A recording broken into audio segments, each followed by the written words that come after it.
భారత శత్రువులు ప్రపంచంలో ఏ మూలనున్న హతం చేస్తున్నటువంటి రోజులు. దానికి కారణమైనటువంటి నరేంద్ర మోడీ అనుమతిస్తే నిర్వహించిన వాడు అజిత్ దోవల్. ఆ దెబ్బకి భయపడి వణికి చస్తున్నారు. ఇప్పుడు అమెరికా లాంటి దేశంలోనే మొన్ననే బ్రార్ లాంటి వాడు పోవడం, అట్లాగే పన్ను అనేటువంటి వాడిని లేపేయడానికి రాకి సంబంధించిన విక్రమ్ యాదవ్ అనేటువంటి అధికారి వాళ్ళకి పనిచేసి పెట్టాడు, అక్కడ ఒక కిరాయి హంతకుడిని ఫిక్స్ చేశాడు లాంటి మాటలు మాట్లాడినటువంటి సందర్భంలో కీలకమైనటువంటి పరిణామాలు చోటు చేసుకుంటున్నాయి. అవి పాకిస్తాన్ ఇప్పుడు అమెరికాకి భారత్ మీద ఫిర్యాదు చేసింది. తన దేశంలో జరుగుతున్నటువంటి వరుస అటాక్స్కి భారతదేశంలోని రానే కారణం, భారతదేశానికి సంబంధించిన అజిత్ దోవలే కారణం అంటూ వ్యవహారం మీద పొట్లూరు పార్థసారథి గారికి సంబంధించిన కథనం ఒకటి చూద్దాం.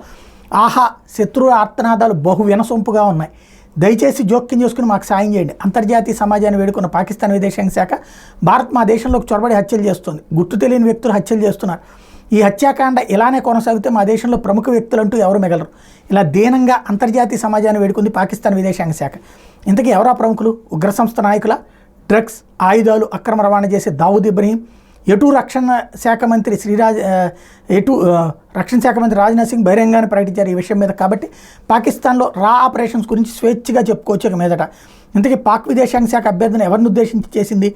అమెరికా సిఐఏకి సంబంధించి చేసుకొచ్చినటువంటి, అమెరికా సిఐఏకి కూడా చుక్కలు చూపిస్తుంది రా, తమ ఏజెంట్లు ఎప్పుడు ఎక్కడ ఎలా లేపేస్తుందో రా అని భయపడి చేస్తుంది. అంచేత సిఐఏకి మొరబెట్టుకోవడం అంటే రోలు వెళ్ళి రోకలతో మొరబెట్టుకోవడం అనమాట. బ్రిటన్ కారణం, దాని మూలాలు ఏమిటో తెలుసు కాబట్టి భారత్తో పెట్టుకునే స్థితిలో లేదు. కెనడా ఇప్పటికే దెబ్బ రుచి చూసింది కాబట్టి మాట్లాడు. జర్మనీ అస్సలు కుదరదు, రష్యా మీద దృష్టి పెట్టింది. చైనా రా ఆపరేషన్స్ నిశ్చితంగా పరిశీలిస్తూ వస్తుంది కాబట్టి జోక్యం చేసుకోదు. ఫ్రాన్స్ మోడీజీకి వ్యతిరేకంగా మాట్లాడు.